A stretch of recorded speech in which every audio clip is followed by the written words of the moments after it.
We shall assemble on the mountain. We shall assemble at the throne. With humble hearts into his presence, we bring an offering of song, glory and honor and dominion unto the Lamb, unto the King. Oh, hallelujah, hallelujah. We sing the song of the redeemed. Yep, it's the greatest thing in the world to be a Christian. It is. I have 4 people who believe that is true. Let me try. This is the greatest thing in the world to be a Christian. Yeah, it is. It is right. This is a good congregation, I can tell. I already enjoyed meeting several of you. Ladies, if I don't know your name, I'm going to call you Joyce. Okay, that's gonna catch a lot of you, because my wife's name is Joyce, and if I don't happen to know. Okay, and guys, I've met a couple of Dales. And I've also met a female Dale, so odds are pretty good. If I say that Joyce or Dale, I got you. So Pleasant Valley. Well, this is a good name for this place. We got here a little earlier than we thought, and we kind of drove down that way, and apparently there is no downtown Pleasant Valley. This is it. But anyway, we got to discover some of the country. I'm from the country in Middle Tennessee. So I'm used to being in places like this, and I love them. Okay, so is God real? Brother Harmon, I know at least one of your daughters I've had in class, so they told me to put this on my belt. It's not on my belt, I haven't seen it in a long time. Okay, so that's where I wear it. No, it's not okay.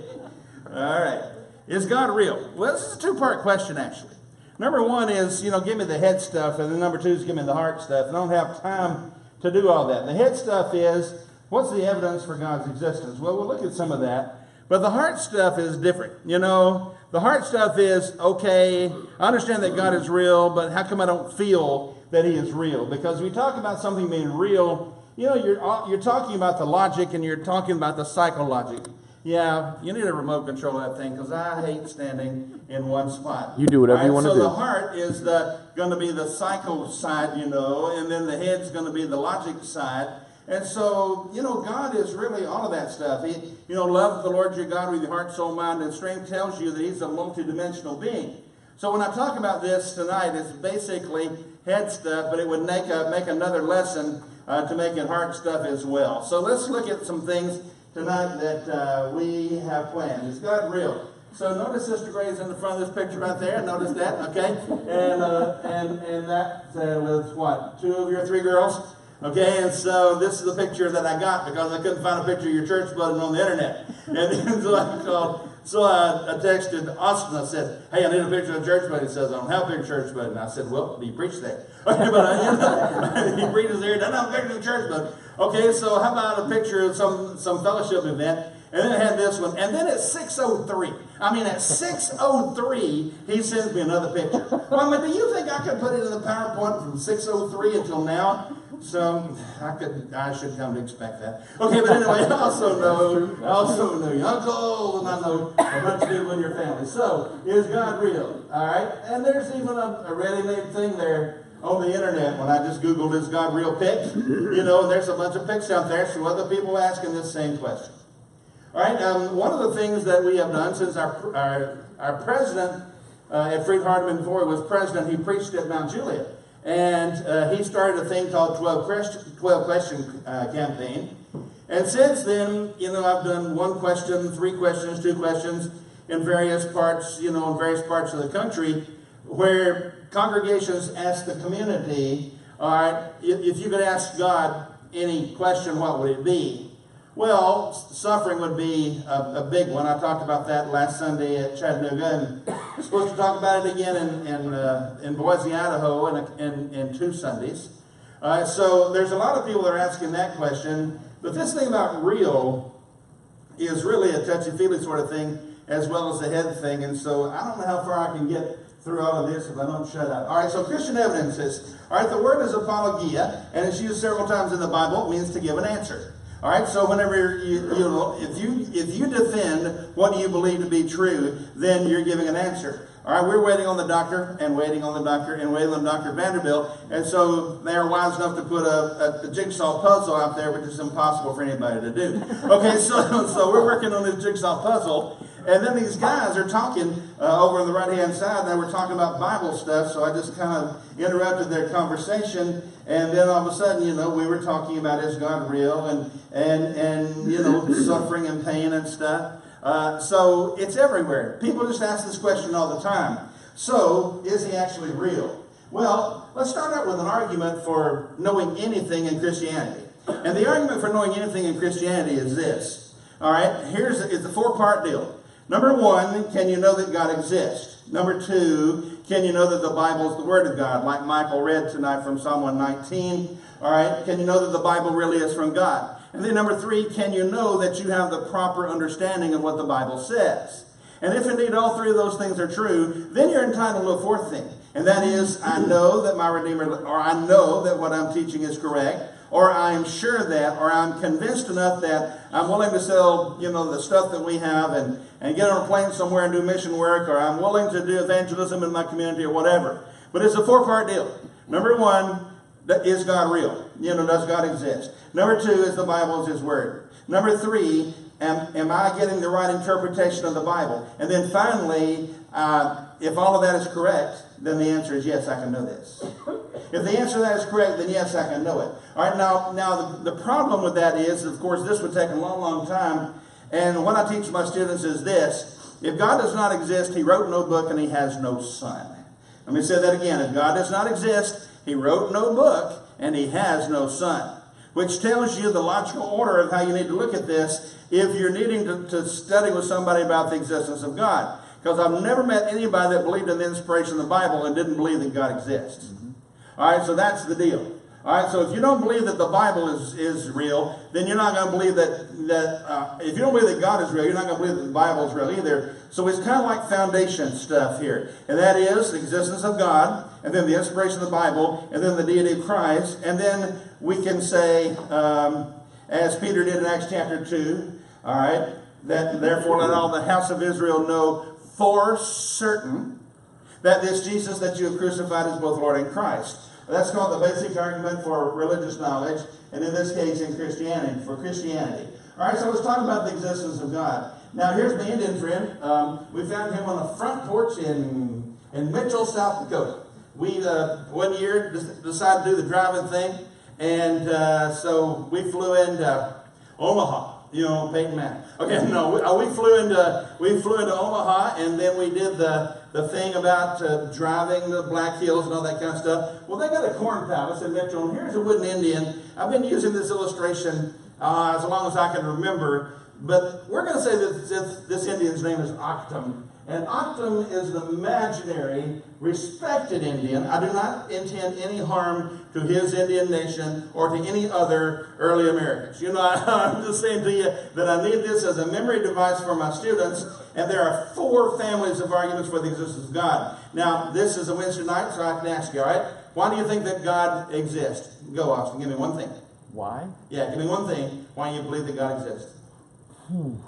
I think there's just something in our human makeup that is craving for a higher being. All right, there's something in our human makeup that's craving for a higher being. By the way, that's the moral argument. All right, give me another one. Order in the universe.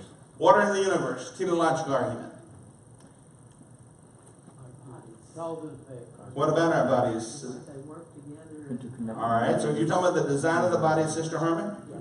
Okay, well then that's a design argument, and therefore that's called a teleological argument. Give me another one. Cause and effect. Say again? Cause and effect. I got old ears. Cause and effect. Oh, cause and effect. Cause and effect. Cosmological. Sorry, Michael. Okay, I have tinnitus, which only works when I don't want to hear something that my wife is telling me. All right, but I do have this roaring in my ears, and as I get older, if I'm in a restaurant with background noise, you can just forget it. Sure. That's what I'm going to be doing. All right, so yeah, cause and effect. All right, you're missing one, and that's the one that's most likely that most people would miss, and that is the idea of God greater than any idea that I've ever thought of before? Now, those are called ontological arguments. So that would be the O, ontological, C, cosmological, T, teleological, M, moral arguments. I never have heard in all of my life an argument for the existence of God that does not owe its allegiance to one of those families. Every argument that I've ever heard will be kin to, you'll strike up some kin here. I was telling Joyce when we were driving here, the back way, you know, Highway 64 and 101 and whatever, wherever we were. Okay, we were, and I was saying, you know, Joyce, I got kin folks here. I know I do, you know, because it looks just like where I grew up. So I love this part of Alabama. Now, we're not going to do all of those tonight, but we're going to do 3 of them, sort of. We're not going to do anything sufficiently, and we're not going to do anything particularly well, but what we're going to do is we're going to get on a tour bus and we're going to run through town. You know, it's kind of like you're on a tour and you think you're going to see Europe in 7 days. Well, what do you really see? The windows on the bus. Okay, that's kind of what because you don't see much of Europe in 7 days. And you won't see much about these arguments for the existence of God in one evening session. By the way, I need a 5-minute warning. Okay, so when I need to offer the invitation. Okay, so let's say we're not going to do the ontological arguments, but we're going to do the ones that come from nature. So when nature speaks about God, the heavens declare the glory of God, the firmament shows his handiwork, Psalm 19. When nature speaks about God, that's called natural theology. And that is God talk from nature. God's going to teach us about him from nature. And many people have done that besides the psalmist, but Isaiah also does that, the circle of the earth stuff. And then, you know, Paul does it, and other people have done it in the Bible, so it's not unusual. So the first one, the key word is cause. Michael, that's your point. Cause and effect. All right, the first point is cosmological, and the key word is cause. The second one is teleological, and the key word is design. Design. Sister Herman, your point. And then whoever else talked about the design of the universe. All right, that's called teleology. Why? Well, what's the teleology of this thing right here? Well, it's made to make the slides go back and forth. Now, if it doesn't do that, it's worth nothing but a paperweight or something. But that's what it's been designed to do. When I was at Mississippi State, and I'm thankful for your flexibility of letting me move this, I didn't actually remember them telling me that I needed to speak on Tuesday night and Wednesday night. But we talked about this on the campus of Mississippi State, and really it wasn't as big a deal. A lot of college campuses get a bad rap for not wanting to talk about the design of God, but it's a little easier in a place where there's so many engineers. And at Mississippi State, at the student center there, I think I met maybe 50 or 75 students, except for 3 of them, they were all engineering. Either aeronautical or mechanical or chemical or civil. All right, and so it's not as hard to talk to those guys about God because they're in engineering and they see that the earth has been engineered. And they see things like that. And so they make pretty good targets for evangelism because they're used to talking about stuff about design. Now, the last one about morality is, Austin said, well, did God put something in us that makes us yearn after him? And that would be called one of the moral arguments because it has to do with the dimension of right and wrong. Therefore, let's go further. Now, the cosmological argument is named actually cosmos or cosmos, as it was called wrongly by what was his name? He had no upper lip, and he talked and he did a TV series on Cosmos, and he was an atheist. What was that guy's name? Do you remember? Well, anyway, I'll think of it in a minute. What? Isaac Asimov. Well, he's one of them, but he's not the one that I'm thinking of. Anyway, he did a series on Cosmos, and Cosmos means world. Okay, so how does it come to be designed? Well, here's the problem that we have. Brother Harmon, can I borrow your stick for just a moment? Sure. Okay, so where did this come from? All right, so there was a boy one time that said to his mother, Mama, where did I come from? She thought, well, this is the moment. Okay, so she gave him this whole sex talk thingy, birds and bees stuff, and he said, well, Mama, that's really wonderful, but my friend at school comes from Cincinnati, and where did I come from? Okay, so here's the question then. This is the question here of where did this come from? All right, let's. If I ask a cosmological question about this, Brother Harmon, that would mean then that I go from effect to cause, not cause to effect. Because, for instance, you know, you could kill me with this. All right, it's possible that this could be used for nefarious purposes. Okay, it's possible that that could be the case. But basically, when I'm talking about the cause of a thing, there's a lot of things that we could be the cause of, but we never are. I mean, like, for instance, how many teachers in here? Any teachers in here? My wife's a retired teacher. There's a couple of you. How many of you actually wanted to kill one of your students? Okay, well, did you actually do that? Okay, well, maybe you thought about it. But, all right, but you didn't do it. So you don't go from cause to effect. You go from effect to cause. This is an effect. All right, so where did it come from? Well, let me just tell you that an atheist cannot really answer that. Why? Because from this, we go back. Okay, Brother Harmon, you go the first step back. Where'd you get this? My dad, when he died, I got it from him. Okay, so you inherited it from your father. Where did he get it? I have no idea. Okay, well, let's just guess then. All right, it's made out of hickory, maybe? I don't know. Okay, well, that's what we're going with right now. Okay, so let's say then that it's made out of hickory. And if it is made out of hickory, then I got to go back to the tree, right? Mm-hmm. Okay, now, can I stop right there when I'm asking questions about where this came from? Can I stop right there and just say, well, it came from the tree? Well, why can't I stop there, Austin? Where'd the tree come just from? exist. Well, where'd the tree come from? Okay, so then I go through all the lineage of plants, and if you believe in the evolution of plants, then you have to go back to the first one-celled plants. A lot of evolutionists think it was Rhynia, R-H-Y-N-I-A, which was maybe one of the first celled plants from which all things began to evolve. So maybe this went back, if I were an evolutionist, this goes back to Rhynia. Now, have we finished our questions about cause and effect?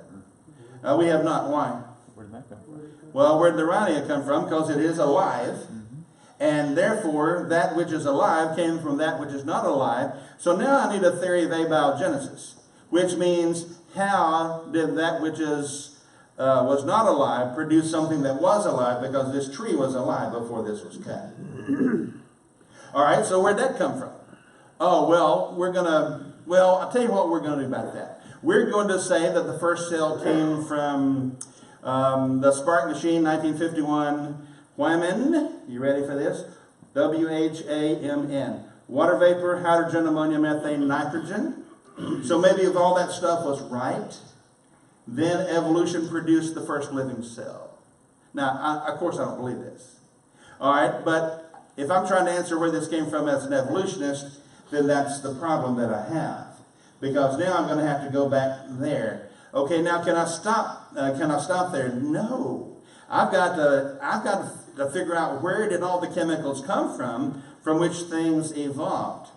And let's say then that I go back to the Big Bang, about 11 to 14 billion years ago. See, this solar system is only supposed to be 4.6 billion, but more than twice that is the age of the universe. So the age of the universe is supposed to be 11 to 14 billion years, and so I can go back to the Big Bang and I can explain where wood came from. And no, you can't. Because the Big Bang is not able to be explained as to how it brought about, let's say, 200 million species of plants, and we hadn't even talked about animals yet. Mm-hmm. So where did this come from? Well, if I am an evolutionist, I had to keep on going back and back and back and back and back, and there's no place that I can stop, because every time I think I've got the answer to it, there's another contingent being, which means something that cannot explain itself. You and I cannot explain ourselves. All right, our mom and dad can't explain, well, I don't want to think about that. There's some pictures you don't need in your mind. Okay, but anyway, your mom and dad, can explain that kind of stuff. All right, but whenever you consider that, does that really explain it? No. So, here's the deal. If I am an evolutionist, Brother Harmon, I cannot explain where that came from. Because I had to keep on going back and back and back and back and back and back and back. And the reason why I can't start anywhere is because I can't go back to necessary being. If I could go back to necessary being, well, then I would know how contingent things got started. But since I can't go back to necessary being, I really can't answer this. Now, if I am a believer in God, I can answer this. All right? The book of Genesis. What would that be, somebody? Where did this come from? God made the plants and the living things, and He put them into operation. And so, by the way, if He made the plants on the third day, and He didn't make the sun, the moon, and stars until the fourth day, And if they are millions of years, then how did the plants live without photosynthesis? That's another point. But you see, I can answer this. It's the chicken and the egg thing. I can answer that. Why? Because I'm a creationist. But an evolutionist cannot. All right, now that's going to be a form of the cosmological argument. Thank you very much. I might have to rip you off after church. Okay, all right, so next, what do we see? Thomas B. Warren started a lot of this among us in the Church of Christ, because at one time at Freed-Hardeman we had 4 PhDs in philosophy, myself and David Light and Kibby Myers and Roland Pack, all of whom were students of this man right here, Thomas B. Warren. He was quite an influencer. Kibby did not have him directly as a teacher, but Roland and David and I had him for many classes. And we actually heard him in 1976 debate that guy right there, Anthony Flew, in the Warren Flew debate. And at that time, this guy was an eminent atheist and had taught in at least 3 universities in the UK. He was one of the top, if not the top atheist in the Western Hemisphere.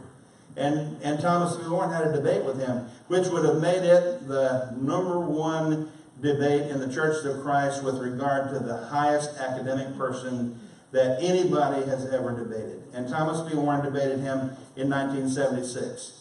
When we had the Rosenberg debate with Dr. Rosenberg and myself, it was on the 40th anniversary of the Warren Flew debate. So he wrote a lot of good things, and he was a mentor for a lot of us. Here's a cosmological argument, if you need one more. The first human either was caused by supernatural activity or by natural forces. I've updated this argument some. All right, number 1, that means then the first human being, where did the first human come from? Well, you have to admit that somewhere in the ancestry of that human there had to be God, or the universe can fully explain the first human being. And remember the walking cane. And the walking cane has no explanation if there is no God, and the same thing with the first human. Because the chicken and the egg is a real deal if you're an evolutionist. Why? Well, you're not going to have an egg without a chicken, you can't have a chicken without an egg. So how are you going to get it all started? How are you going to get it all started? Well, number 2, the first human therefore was caused by evolutionary forces. If it was caused by evolutionary forces, then you got 2 possibilities. And the 2 possibilities are this. Either the first human being was born to 2 non-human things, or the first human being became human while it was alive, but it was born as a non-human. Now, scientific evidence is not doing well at this point. Why? Because X-Men notwithstanding, some of you might like those movies, X-Men notwithstanding, there have been no human babies from non-human animals. 0, zilch. No programmed reproduction. None whatsoever. Even if you do like Hugh Jackman. Okay, regardless of which one happens to be your favorite, sorry, that evolution jumping thing is not something that you see in nature. Evolution doesn't jump like that. So, I want to know then, all right, so if 2 non-human things can't produce a human baby, then maybe it was non-human while it was alive, and then there were a series of circumstances, ultraviolet light. Maybe it was kale. Kale is supposed to be a miracle thing. I hate kale. Okay, and then whatever it is that you like, and then there he is, the first human being. Well, how do you think scientific evidence is doing on that? Well, there's not scientific evidence for either of those. If there are but 2 possibilities and you eliminate both of them, well, then you've eliminated the theory. And that is that there was the first human being. These are cosmological. He also showed that that Dr. Flew was in prison. Why? Well, the first prison that he has is that if he believes that the universe is eternal, what is it about the universe that you think is eternal? Or, try it the other way. If you think the universe is not eternal, then how did the universe get a start from nothing? How did it get a start from nothing? I mean, from nothing, nothing comes. You had to have something in order to produce something. But from nothing, what comes? Well, I don't know, but that's pretty much what you get from the freshman class. No, I was just kidding. All right, so our number one, there's the prison. I love the freshmen. All right, there's the prison of the eternality of matter. And then the question is, do I have a pointer on this? Oh, yes. Okay, and then the question is, from rocks and dirt, how did you get living things? And then from rocks and dirt, how do you get things that are aware of themselves, which is called consciousness? And from rocks and dirt, how did you get intelligence? And then finally, how did you get human beings from those that are not human? And what Dr. Flew was in, by the time he tries to get out of one prison, there's another prison, and another prison, and another prison, and another prison. Because you can't get out of all these prisons, not even if you are the Birdman of Alcatraz. You cannot get out of all these prisons. So Brother Warren knew that about Dr. Flew, and I knew that about Rosenberg a year and a half ago. That there are some prisons that he could not get out of. And we shouldn't be ashamed because we are Christians. As a matter of fact, the way that I look at it, there are 3 barriers for macroevolution, and there's no evolutionists that can explain all this. Number 1, how did the universe organize itself after the Big Bang? Number 2, how did the residual from the Big Bang, how did it produce the chemicals that are necessary for evolution to have occurred? And then number 3, even if I do grant you the fact that maybe there was the first cell, either plant or animal, you cannot explain the 300 million species of plants and animals that are on the earth today. I bet you can. All right, now what is that? That's cosmological. All right, does Paul use it? Oh, yes, he does. In Acts 14 and verse 15, and here's another reason why I don't want you to think that I'm just trying to sell you something. Has this happened to y'all lately? You're minding your own business, and somebody's name will pop up on your cell phone, and you know this person, and you pick it up, and there's a telemarketer. Okay? I'm kind of thinking the people that do that are just a little bit below human. Okay, let me into it. No, not really. Okay, if you make your living being a telemarketer, I'm sure you're a good one. All right, the cosmological arguments. In Acts 14 and 15, God is the source of all life. He himself is not caused, which is what that means right there. He's non-contingent causality. That just means God himself is not caused. He just is. And contingent things are not to be worshipped. Now that's at Lystra. And also at Lystra, Paul talks to the people that wanted to worship him and Barnabas as as gods. Well, he talks to them about free moral agency. And then on Mars Hill, he talks about the fact that God is out there, transcendent, but he's also close, which is immanent, and he's supposed to be known by us, and he's supposed to be real to us. And then he talks about the fact that God is the creator of all things. He is the start of the chain of contingent things, because he gives breath to all things. And then here's a weird idea. God doesn't need you. You know what that means? God doesn't need you. And there's a sense in which God needs you, but not morally. He doesn't need you to be God. You worship him, you don't worship him, he's still God. He's not going to be moved by whether or not you accept that he's real or you don't accept that he's real. He's still going to be no less real. So therefore, when we think about that, I have been known to preach a Sunday morning sermon, God Doesn't Need You, and it would be on this topic. And then on Sunday night, hoping that Jesus does not come on Sunday afternoon, but on Sunday night, I would say, God does need you. And the reason that he does need you is because you are part of the scheme of redemption, how people are to be saved. You are God's, head and heart and hands and feet.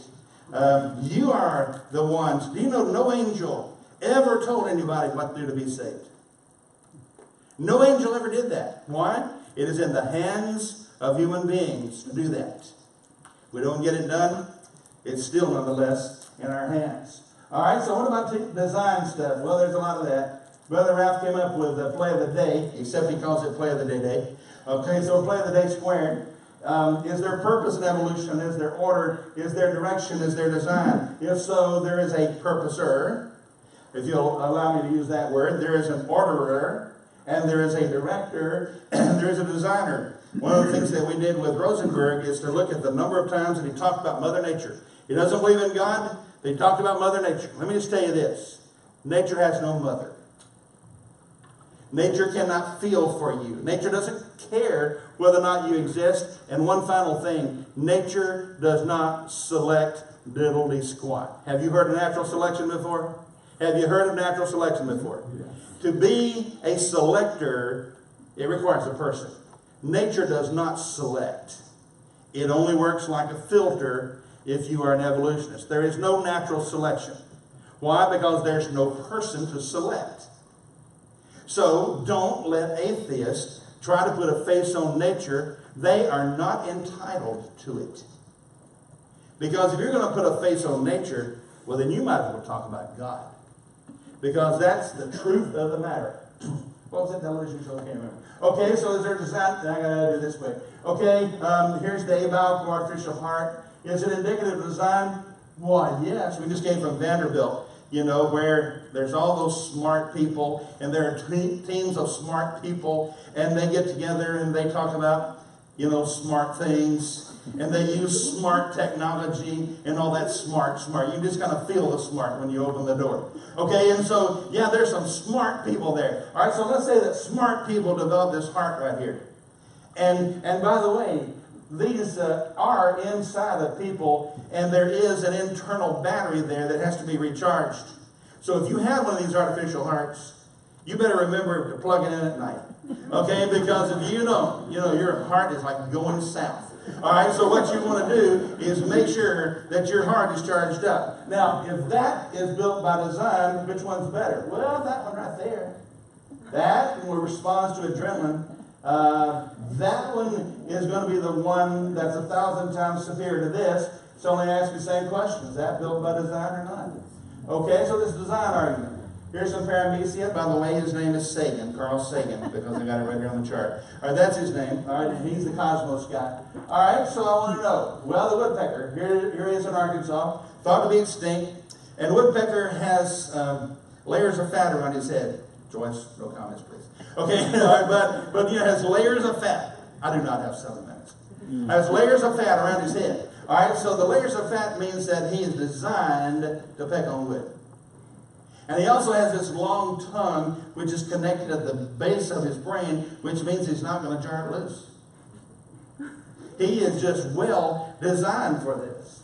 And what about the human eye? Well, that's cool. Well, what about that little fish right there that you see? That is the only one that a shark will not eat, because this guy right here is a dental hygienist for the shark.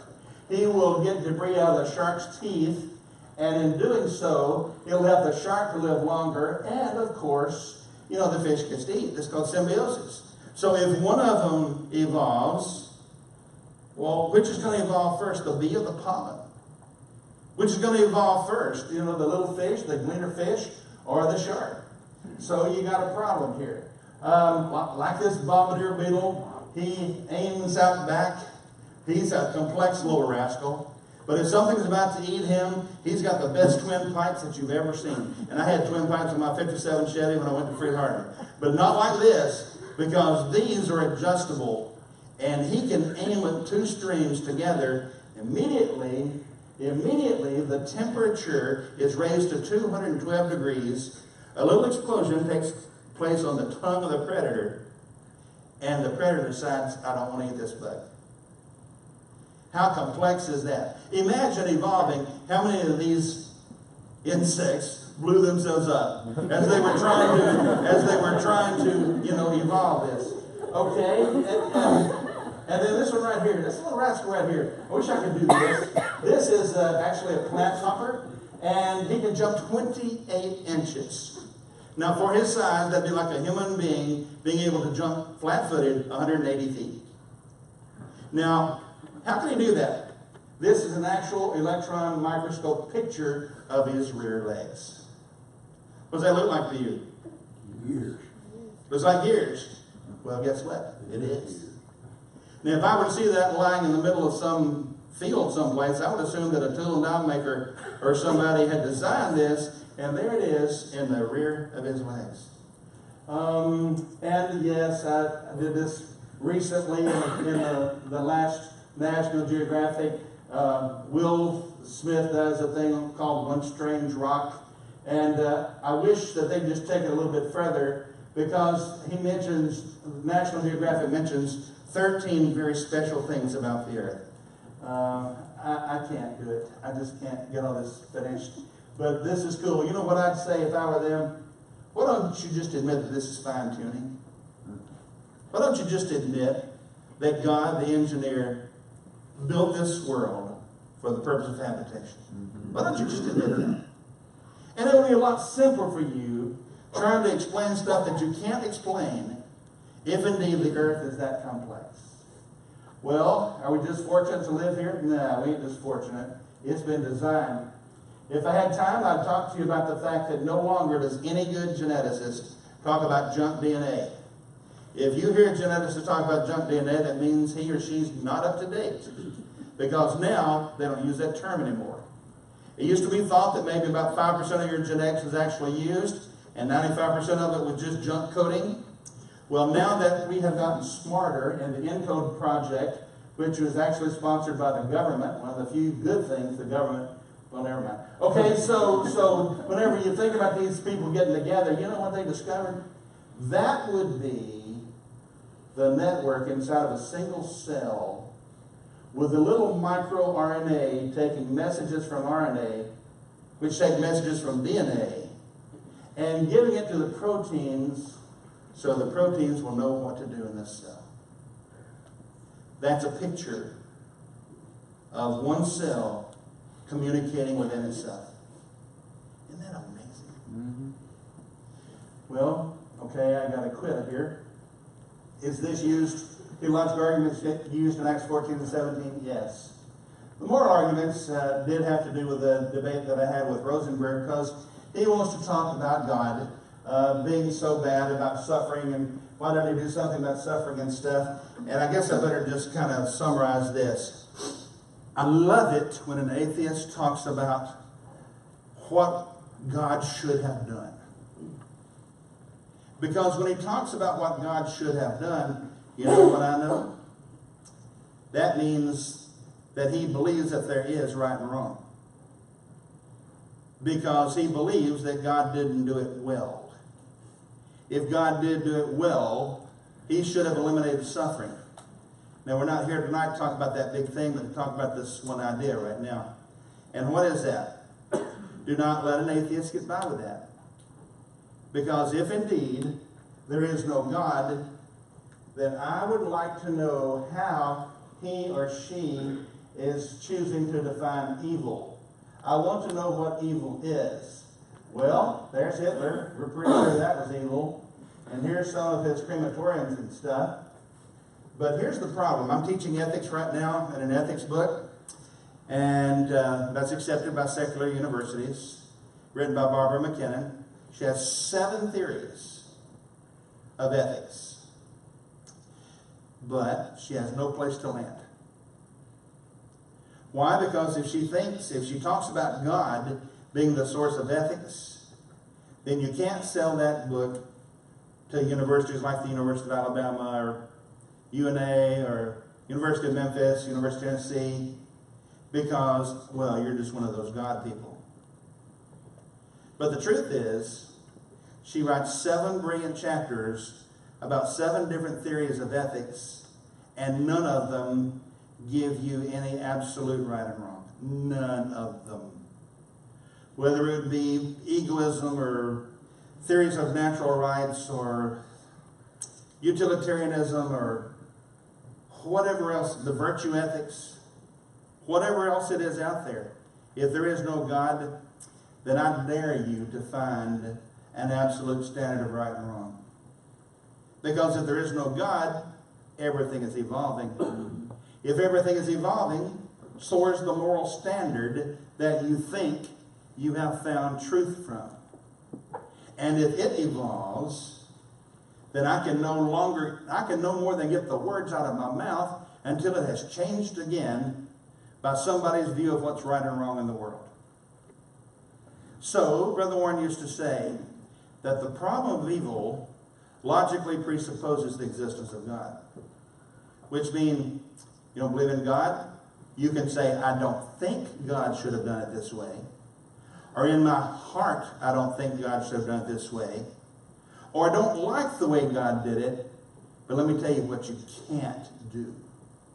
You can't say that God did moral wrong when he allows evil to exist in this world, which is a trying place for the next world. Last Sunday I just finished at Mountain Creek Church in Chattanooga. We had 2 lessons on 2 Corinthians 4. And one was zoom in on our own problems, and the other one was zoom out to God's eternal glory. So Paul reminds us in 2 Corinthians 4, the things that you are going through now are momentary. They are temporary. And yet, every day that you walk with God, you are on a walk that eventually will take you closer to where God is and works for you a far more exceeding and eternal weight of glory in the heavens. What are you here for? To learn to be in heaven. What are you here for? To build a relationship with God. What are you here for? Give glory to God. Mm-hmm. And every day that you do that, you are in essence building your soul so that someday, when God calls you home, you'll be ready by the grace of God, not by your own work, but by the grace of God, we'll be ready. While we stand and sing.